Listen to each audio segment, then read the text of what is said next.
श्रीगणेशाय नमः। वागर्थाविव सम्पृक्तौ वागर्थप्रतिपत्तये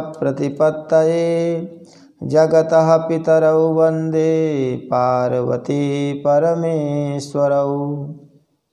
श्रीमद्भागवत महापुराण अष्टम स्कंध। भगवान वामन का बलि से 3 पग पृथ्वी मांगना, बलि का वचन देना और शुक्राचार्य जी का उन्हें रोकना। ओम नमो भगवते वासुदेवाय। श्री शुक उवाच इति वैरोचनेर्वाक्यं धर्मयुक्तं ससूनृतं निशम्य भगवान प्रीतः प्रतिनंदेदमब्रवीत्। श्री सुखदेव जी कहते हैं, राजा बलि के ये वचन धर्म भाव से भरे और बड़े मधुर थे। उन्हें सुनकर भगवान वामन ने बड़ी प्रसन्नता से उनका अभिनंदन किया और कहा। श्री भगवान ने कहा, राजन, आपने जो कुछ कहा वह आपकी कुल परंपरा के अनुरूप धर्म भाव से परिपूर्ण, यश को बढ़ाने वाला और अत्यंत मधुर है। क्यों न हो, परलोक हितकारी धर्म के संबंध में आप भृगुपुत्र शुक्राचार्य को परम प्रमाण जो मानते हैं, साथ ही अपने कुलवृद्ध पितामह परम शांत प्रहलाद जी की आज्ञा भी तो आप वैसे ही मानते हैं। आपकी वंश परंपरा में कोई धैर्यहीन अथवा कृपण पुरुष कभी हुआ ही नहीं। ऐसा भी कोई नहीं हुआ जिसने ब्राह्मण को कभी दान न दिया हो, अथवा जो एक बार किसी को कुछ देने की प्रतिज्ञा करके बाद में मुकर गया हो। दान के अवसर पर याचकों की याचना सुनकर और युद्ध के अवसर पर शत्रु के ललकारने पर उनकी ओर से मुंह मोड़ लेने वाला कायर आपके वंश में कोई भी नहीं हुआ। क्यों ना हो, आपकी कुल परंपरा में प्रहलाद अपने निर्मल यश से वैसे ही शोभायमान होते हैं जैसे आकाश में चंद्रमा। आपके कुल में ही हिरण्याक्ष जैसे वीर का जन्म हुआ था। वह वीर जब हाथ में गदा लेकर अकेला ही दिग्विजय के लिए निकला, तब सारी पृथ्वी में घूमने पर भी उसे अपनी जोड़ का कोई वीर नहीं मिला। जब विष्णु भगवान जल में से पृथ्वी का उद्धार कर रहे थे, तब वह उनके सामने आया और बड़ी कठिनाई से उन्होंने उस पर विजय प्राप्त की। परंतु उसके बहुत बाद भी उन्हें बार बार हिरण्याक्ष की शक्ति और बल का स्मरण होवाया करता था और उसे जीत लेने पर भी वे अपने को विजयी नहीं समझते थे। जब हिरण्याक्ष के भाई हिरण्यकशिपु को उसके वध का वृत्तांत मालूम हुआ, तब वह अपने भाई का वध करने वाले को मार डालने के लिए क्रोध करके भगवान के निवास स्थान वैकुंठ धाम में पहुंचा। विष्णु भगवान माया रचने वालों में सबसे बड़े हैं और समय को खूब पहचानते हैं। जब उन्होंने देखा कि हिरण्यकशिपु तो हाथ में शूल लेकर काल की भांति मेरे ही ऊपर धावा कर रहा है, तब उन्होंने विचार किया, जैसे संसार के प्राणियों के पीछे मृत्यु लगी रहती है, वैसे ही मैं जहाँ जहाँ जाऊँगा वहीं वहीं यह मेरा पीछा करेगा। इसलिए मैं इसके हृदय में प्रवेश कर जाऊँ, जिससे यह मुझे देख न सके, क्योंकि यह तो बहिर्मुख है, बाहर की वस्तुएं ही देखता है। असुर शिरोमणि जिस समय हिरण्यकशिपु उन पर झपट रहा था, उसी समय ऐसा निश्चय करके डर से कांपते हुए विष्णु भगवान ने अपने शरीर को सूक्ष्म बना लिया और उसके प्राणों के द्वारा नासिका में से होकर हृदय में जा बैठे। हिरण्यकशिपु ने उनके लोक को भली भांति छान डाला, परंतु उनका कहीं पता नहीं चला। इस पर क्रोधित होकर वह सिंहनाद करने लगा। उस वीर ने पृथ्वी, स्वर्ग, दिशा, आकाश, पाताल और समुद्र सब कहीं विष्णु भगवान को ढूंढा, परंतु वे कहीं भी उसे दिखाई नहीं दिए। उनको कहीं न देखकर वह कहने लगा, मैंने सारा जगत छान डाला, परंतु वह मिला नहीं। अवश्य ही वह भ्रातृघाती उस लोक में चला गया जहाँ जाकर फिर लौटना नहीं होता। बस अब उससे वैर भाव रखने की आवश्यकता नहीं, क्योंकि वैर तो देह के साथ ही समाप्त हो जाता है। क्रोध का कारण अज्ञान है और अहंकार से उसकी वृद्धि होती है। राजन, आपके पिता प्रहलाद नंदन विरोचन बड़े ही ब्राह्मण भक्त थे। यहाँ तक कि उनके शत्रु देवताओं ने ब्राह्मणों का वेश बनाकर उनसे उनकी आयु का दान मांगा, और उन्होंने ब्राह्मणों के छल को जानते हुए भी अपनी आयु दे डाली। आप भी उसी धर्म का आचरण करते हैं जिसका शुक्राचार्य आदि गृहस्थ ब्राह्मण, आपके पूर्वज प्रहलाद और दूसरे यशस्वी वीरों ने पालन किया है। दैत्येंद्र, आप मुँह मांगी वस्तु देने वालों में श्रेष्ठ हैं। इसी से मैं आपसे थोड़ी सी पृथ्वी केवल अपने पैरों से 3 डग मांगता हूँ। माना कि आप सारे जगत के स्वामी और बड़े उदार हैं, फिर भी मैं आपसे इससे अधिक नहीं चाहता। विद्वान पुरुष को केवल अपनी आवश्यकता के अनुसार ही दान स्वीकार करना चाहिए। इससे वह प्रतिग्रहजन्य पाप से बचा रहता है। राजा बलि ने कहा, ब्राह्मण कुमार, तुम्हारी बातें तो वृद्धों जैसी हैं, परंतु तुम्हारी बुद्धि अभी बच्चों की सी ही है। अभी तुम हो भी तो बालक ही। इसी से अपना हानि लाभ नहीं समझ रहे हो। मैं तीनों लोकों का एकमात्र अधिपति हूँ और द्वीप का द्वीप दे सकता हूँ। जो मुझे अपनी वाणी से प्रसन्न कर ले और मुझसे केवल 3 डग भूमि मांगे, वह भी क्या बुद्धिमान कहा जा सकता है।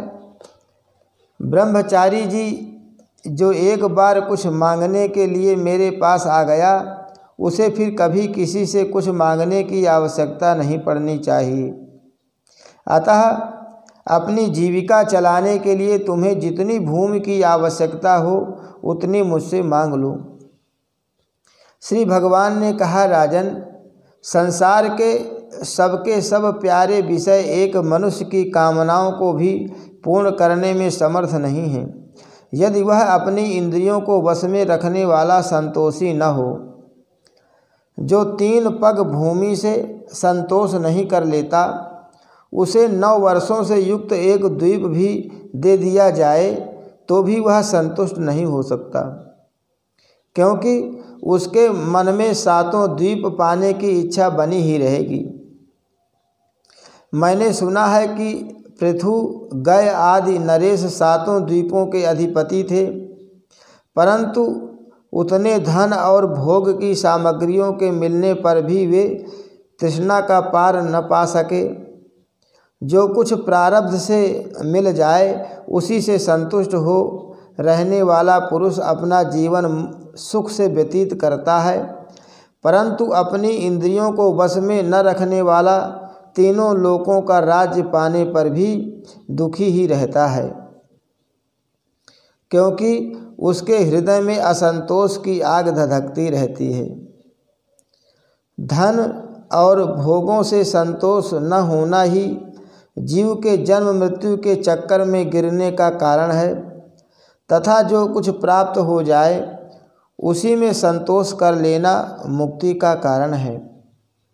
जो ब्राह्मण स्वयं प्राप्त वस्तु से ही संतुष्ट हो रहता है, उसके तेज की वृद्धि होती है। उसके असंतोषी हो जाने पर उसका तेज वैसे ही शांत हो जाता है जैसे जल से अग्नि। इसमें संदेह नहीं कि आप मुँह मांगी वस्तु देने वालों में शिरोमणि हैं, इसलिए मैं आपसे केवल 3 पग भूमि ही मांगता हूँ। इतने से ही मेरा काम बन जाएगा। धन उतना ही संग्रह करना चाहिए जितने की आवश्यकता हो। श्री सुखदेव जी कहते हैं, भगवान के इस प्रकार कहने पर राजा बलि हंस पड़े। उन्होंने कहा, अच्छी बात है, जितनी तुम्हारी इच्छा हो उतनी ही ले लो। इस प्रकार कहकर वामन भगवान को 3 पग पृथ्वी का संकल्प करने के लिए उन्होंने जलपात्र उठाया।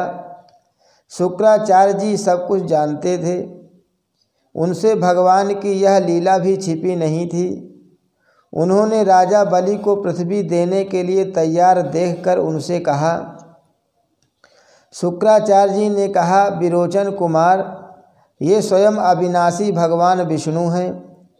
देवताओं का काम बनाने के लिए कश्यप की पत्नी अदिति के गर्भ से अवतीर्ण हुए हैं। तुमने यह अनर्थ न जानकर कि ये मेरा सब कुछ छीन लेंगे, इन्हें दान देने की प्रतिज्ञा कर ली है। यह तो दैत्यों पर बहुत बड़ा अन्याय होने जा रहा है। इसे मैं ठीक नहीं समझता। स्वयं भगवान ही अपनी योग माया से यह ब्रह्मचारी बनकर बैठे हुए हैं। ये तुम्हारा राज्य, ऐश्वर्य, लक्ष्मी, तेज और विश्वविख्यात कीर्ति सब कुछ तुमसे छीनकर इंद्र को दे देंगे। ये विश्व रूप हैं, 3 पग में तो ये सारे लोकों को नाप लेंगे। मूर्ख, जब तुम अपना सर्वस्व ही विष्णु को दे डालोगे तो तुम्हारा जीवन निर्वाह कैसे होगा। ये विश्वव्यापक भगवान 1 पग में पृथ्वी और दूसरे पग में स्वर्ग को नाप लेंगे। इनके विशाल शरीर से आकाश भर जाएगा, तब इनका तीसरा पग कहाँ जाएगा। तुम उसे पूरा नहीं कर सकोगे। ऐसी दशा में मैं समझता हूँ कि प्रतिज्ञा करके पूरा न कर पाने के कारण तुम्हें नरक में ही जाना पड़ेगा, क्योंकि तुम अपनी की हुई प्रतिज्ञा को पूर्ण करने में सर्वथा असमर्थ हो जाओगे। विद्वान पुरुष उस दान की प्रशंसा नहीं करते जिसके बाद जीवन निर्वाह के लिए कुछ बचे ही नहीं।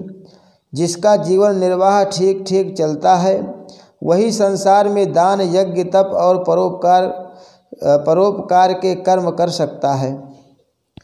जो मनुष्य अपने धन को 5 भागों में बांट देता है, कुछ धर्म के लिए, कुछ यश के लिए, कुछ धन की अभिवृद्धि के लिए, कुछ भोगों के लिए और कुछ अपने स्वजनों के लिए, वही इस लोक और परलोक दोनों में ही सुख पाता है।